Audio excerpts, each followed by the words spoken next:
Langkawi ট্যুরে আমার কাছে সবচেয়ে বেশি উপভোগ্য লেগেছে এই বোট রাইডটি, যেটি ম্যানগ্রোভ ফরেস্টের মধ্যে দিয়ে আমাদের যেতে হয়েছে এবং এটি একটি চমৎকার অভিজ্ঞতা। আপনারা যদি লাঙ্কাউইতে আসেন অবশ্যই এই ম্যানগ্রোভ ফরেস্টের এই বোট রাইডটি আপনারা যাওয়ার চেষ্টা করবেন।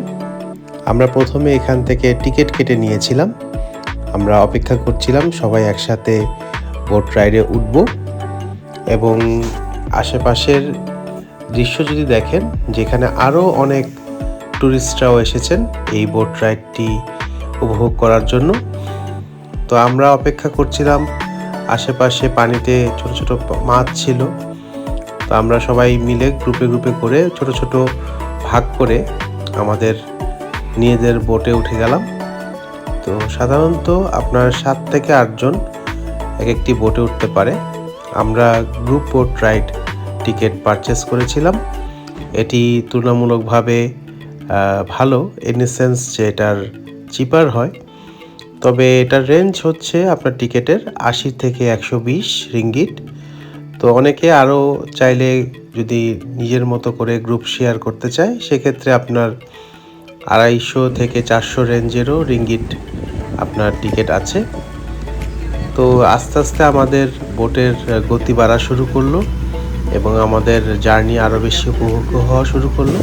তো আমরা পাশ থেকে ম্যানগ্রোভ ফরেস্টের দিকে যাচ্ছিলাম। এটি অ্যাকচুয়ালি যেই ফরেস্ট, এই ম্যানগ্রোভ ফরেস্টটিকে সব মিলিয়ে এটিকে বলা হয় কিলিম জিও ফরেস্ট পার্ক। এটি কিলিম নদীর মধ্য দিয়ে অবস্থিত, এই কারণে এটার নাম কিলিম জিও ফরেস্ট পার্ক। এবং এর চারপাশে এরকম ম্যানগ্রোভ ফরেস্ট আপনারা দেখতে পাচ্ছেন। এবং এর গতি যখন বাড়া শুরু করলো, ঢেউগুলো আমাদের বোটে এসে লাগা শুরু হয়েছে এবং প্রচণ্ড রকমের বাতাস আমাদেরকে আরও বেশি আনন্দ দিচ্ছিল।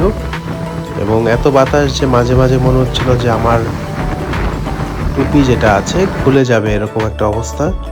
তা আমরা সেরকম জার্নির এক পর্যায়ে আমরা গিয়ে পৌঁছালাম ইগল পয়েন্টে। এবং এই ইগল পয়েন্টে এখানে আপনারা দেখতে পাচ্ছেন যে অসংখ্য ইগল ঘুরছে এবং এই ইগলগুলোকে খাওয়ানো যায়। আমাদের অনেক বোট ইগলগুলোকে খাবার দিয়েছে এবং ইগলগুলো আওয়াজ করে করে আমাদের চারপাশে ঘুরছিল। আমরা ছবি তুলছিলাম, ভিডিও করছিলাম। তো সব মিলিয়ে একটি চমৎকার দৃশ্য আমাদের মাঝে, এইভাবে এত পাখির সমাগম, বিশেষ করে ইগল এত সামনে থেকে এভাবে লাইভ উঠতে দেখা, এটা আমার জন্য জীবনের প্রথম অভিজ্ঞতা। তবে এটি সতর্ক থাকতে হবে, অনেক সময় কিছু ক্ষেত্রে ইগল অ্যাটাক করেও বসতে পারে। এই কারণে আমাদের বোর্ড থেকে রিকোয়েস্ট করা হচ্ছিল যে খাবার না দিতে। তো সেখান থেকে পরবর্তীতে আমরা আরও সামনের দিকে এগিয়ে যাওয়া শুরু করলাম এবং এর দুই পাশে যে এরকম ম্যানগ্রোভ ফরেস্ট, পর্বত সব মিলিয়ে এত চমৎকার। এবং একটি পর্যায়ে গিয়ে আমরা আরেকটি পয়েন্টে এসে পৌঁছালাম, যেখানে ম্যানগ্রোভ ফরেস্টের কিছু বানর তারা এখানে এসে সমাগম হয়।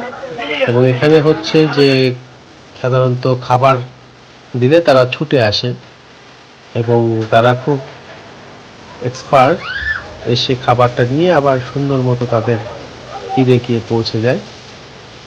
তো কেউ কেউ চিপস দিচ্ছিল, রুটি দিচ্ছিল, কলা দিচ্ছিল, তারা এসে এসে নিয়ে খেয়েছে। আমরা ভিডিও করেছি, ছবি তুলেছি। তবে অনেকেই ভয় পেয়েছে, কারণ বানরগুলো খুব সামনে চলে আসে, অনেক সময় আক্রমণও করে বসতে পারে। তো সেক্ষেত্রে অবশ্যই সতর্কতা অবলম্বন করা জরুরি। এই দুটো পর্বতের মাঝখান দিয়ে যখন আমি যাচ্ছিলাম, আমার কাছে খুবই অ্যাডভেঞ্চারাস মনে হয়েছে। তো খুবই একটা ভালো অনুভূতি। আমরা এখান থেকে সামনে গিয়ে আমাদের একটা কেভ আছে, যেটার নাম হচ্ছে ক্রোকোডাইল কেভ। তো সেই ক্রোকোডাইল কেভের দিকে আমরা অগ্রসর হচ্ছিলাম। ক্রোকোডাইল কেভ নামটা এসেছে যে কুমির, এক ধরনের কুমিরকে ক্রোকোডাইল বলা হয়। তো কুমিরের মুখের মতো ওই গুহার সামনের দিকটি, সেই কারণে এটার নাম হয়েছে ক্রোকোডাইল কেভ। তো এই যে আমরা এই ক্রোকোডাইল কেভের সামনে চলে আসলাম। তো এখানে একটা ছোট্ট একটা জায়গা আছে যেটা দিয়ে চাইলে এই কেভের ভিতর দিয়ে যাওয়া যায়। তবে পরবর্তীতে দেখা গেল যে আমাদের যে কয়টি বোট ওইখানে এসেছে, তো ওইখানে যে গুহার যে গভীরতা, মাঝখানে যে দূরত্ব, সেটি দিয়ে বোটগুলো ঢুকানো সম্ভব না, বা হয়তো কিছুটা গেলেও মাঝখানে আটকে যাওয়ার একটা শঙ্কা আছে। তো সেই শঙ্কা থেকেই পরবর্তীতে কোনো বোটই আর ভিতরে ঢুকানো হয়নি। তবে আমরা একদম ওই গুহার কাছাকাছি গিয়ে আমরা ছবি তুলেছি, ভিডিও করেছি। দু একজন খুবই আগ্রহী ছিল, ভিতরে ঢোকানোর অনুরোধ করছিল, তবে সবার কথা বিবেচনা করে পরবর্তীতে আর সেটি করা হয়নি।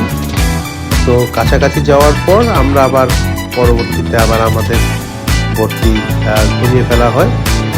তো এরকম একটি চমৎকার গুহা আমরা দেখতে পেলাম সামনে থেকে, তো খুব ভালো লাগছিল। এবং এই গুহার পাদদেশে আপনারা দেখতে পাবেন যে কিছু ভোঁদরও দেখা যাচ্ছে।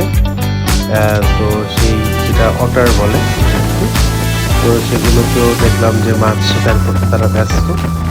তো সেখান থেকে আমরা পরবর্তীতে আমাদের আরেকটি ডেস্টিনেশনের দিকে আমাদের গন্তব্য শুরু হয়ে গেল। এই যে সেই কিরিম জিও ফরেস্ট পার্ক, এর নাম অক্ষরিত। তো খুবই ভালো লেগেছে আমার এখানে এসে। ধন্যবাদ।